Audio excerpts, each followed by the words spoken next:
Então,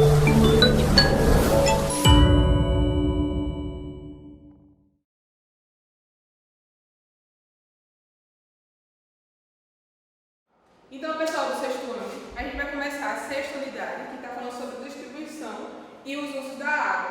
Inicialmente, vamos entender um pouquinho como é que se encontra o planeta água, os estados físicos e a água em movimento. Quando eu falo de onde é que vem a água, de onde é que a gente encontra a água, a gente está distribuído na natureza entre os oceanos, os mares, rios e lagos. Então, a gente tem a água salgada e a água doce.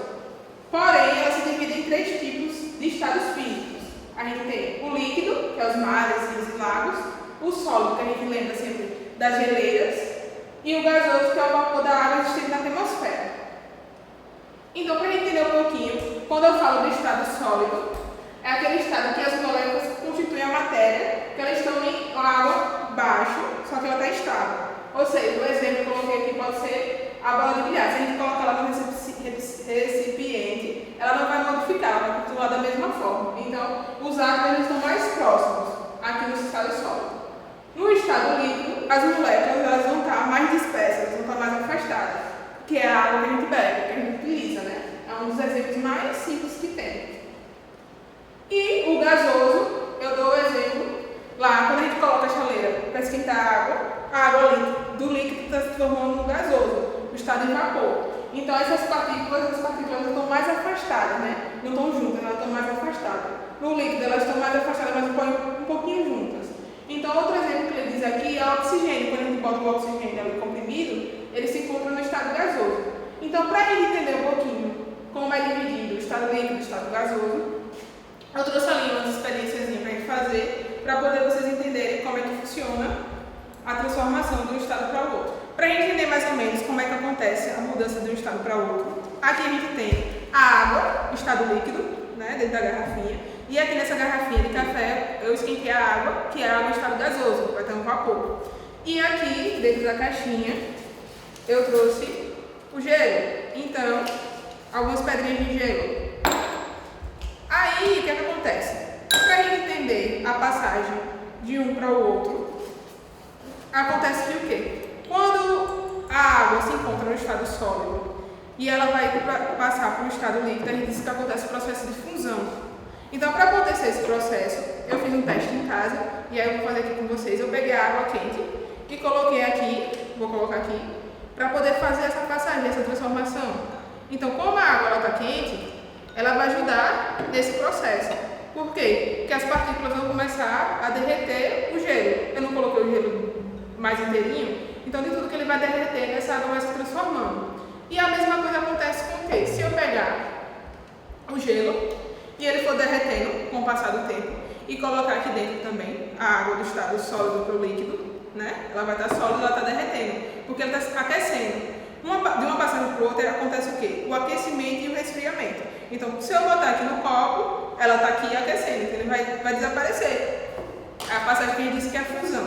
E se eu pegar a água e colocar aqui para poder ver, se eu ver, ela está quente, essa água aqui, então não sei se vai dar para vocês perceberem a fumacinha que está saindo. Então acontece a passagem do líquido para o gasoso, a sublimação. Então tudo isso acontece devido ao aquecimento e o resfriamento, ou seja, como eu aqueci essa água lá no estado gasoso, eu aqueci, botei no recipiente para poder aquecer, ela ficou quente, foi do líquido para o gasoso, o aquecimento da água.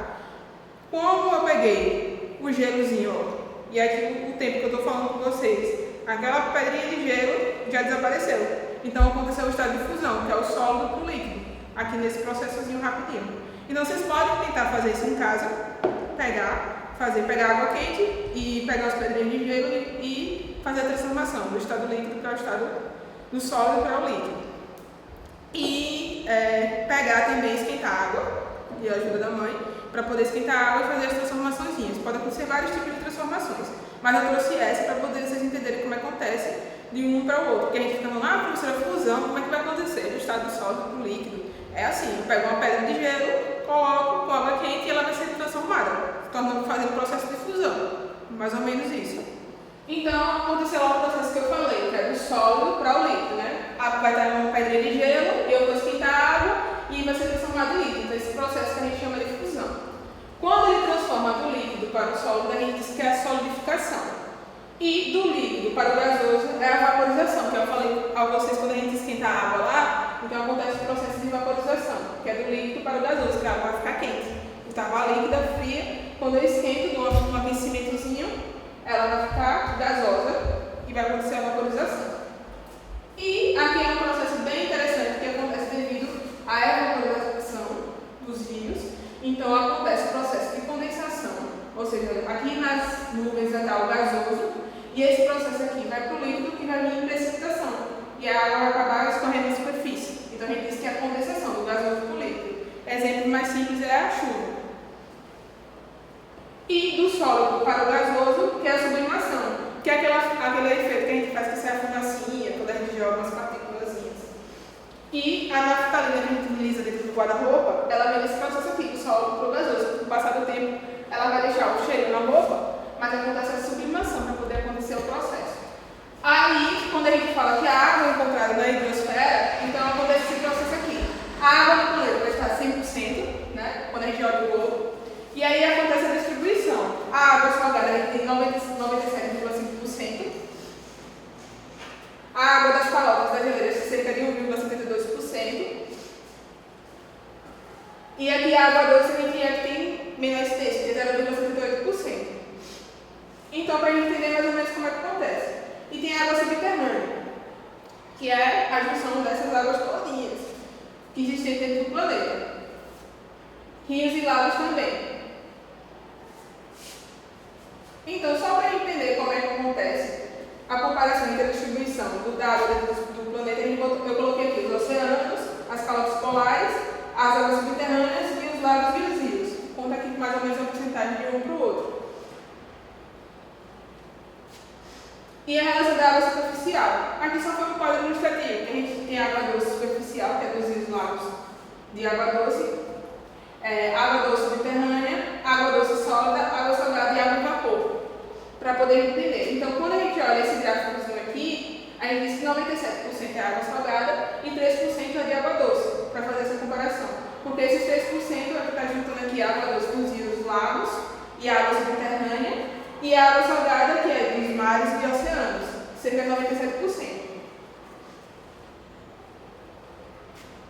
Então, quando a gente fala que os oceanos eles cobrem cerca de 70% da superfície, é porque eu quero que vocês lembrem lá. E na próxima aula eu vou falar para vocês, que é a questão, quando a gente pega o globo, a gente observa que a maior parte dele é azul.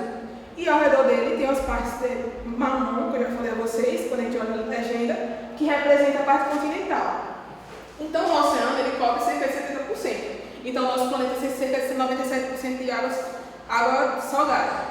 E os outros 3% é de água doce. Com isso, para poder diferenciar a composição química de uma para outra, eu digo que a salinidade da água do mar é quase constante, porque o mar vai dar a salinidade, a transparência e a temperatura. E o oceano ele vai estar mais circundando a água do continente. A composição química da água do mar é controlada pela composição dos rios, ou seja, vai acontecer todo o processozinho para poder a água chegar até a foz, que é o mar. E a gente vai entender um pouquinho mais lá na frente. Então, a água acontece todo o processo chamado ciclo da água. E aí eu trouxe uma historinha que é bem basiquinha, que fala assim, a história da gotinha da água. Quando a nuvem ficou mais pesada e encontrou água mais fria, algumas gotinhas caíram em forma de chuva. Então ela vai cair em forma de chuva. Ao passar pela montanha, né, ela vai passar pela montanha aqui, ó. O ar era muito frio e a gotinha se juntou-se a outras formas de água sólida. Caíram na terra e formam a neve. Ó, a gente está observando aqui a neve. O calor do sol derreteu a neve e as gotinhas voltam a ser água líquida. Parte da água introduzida na terra e alimentou as plantas. Lembra lá que eu falei a vocês que o sol, as plantas, acontece o processo de permear, infiltrar? Então, acontece aqui no ciclo da água. Outra parte infiltrou-se no solo, quando encontrou rochas impermeáveis, formou um lençol de água. Ou seja, quando acontece que ela não consegue infiltrar, acontece a formação dos rios e dos lagos. A gotinha, com outras companheiras, correu debaixo da terra e formou uma nascente, que é onde o rio nasce. A gotinha da água foi até o rio, onde conheceu os peixes, e o curso da água levou a gotinha até o mar, ou seja, levou até a foz. Agora a gotinha faz parte do mar, vive numa onda à espera que o sol aqueça para de novo poder subir e começar uma nova viagem. Ou seja, começar todo o processo.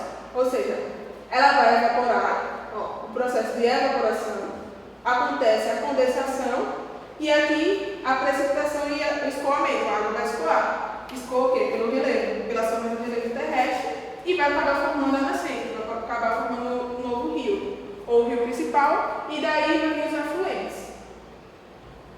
O ciclo da água constitui basicamente isso, ou seja, a evaporização, a condensação, a precipitação e depois o escoamento. Então vai acontecer todo esse processo. Nas próximas aulas a gente vai entender um pouquinho como é que acontece a estação de tratamento de água, como é que a água chega às nossas casas. Então a gente vai entender ao longo do processo. Só que inicialmente eu coloquei para vocês entenderem como é que se encontra a água no nosso planeta, os estados físicos, como é que acontece o processo de transformação e como é que ela se forma na nuvem, que é o processo de condensação. Aí eu quero que vocês façam a página 159, 157, 159 e 163. E também tente fazer lá a experiência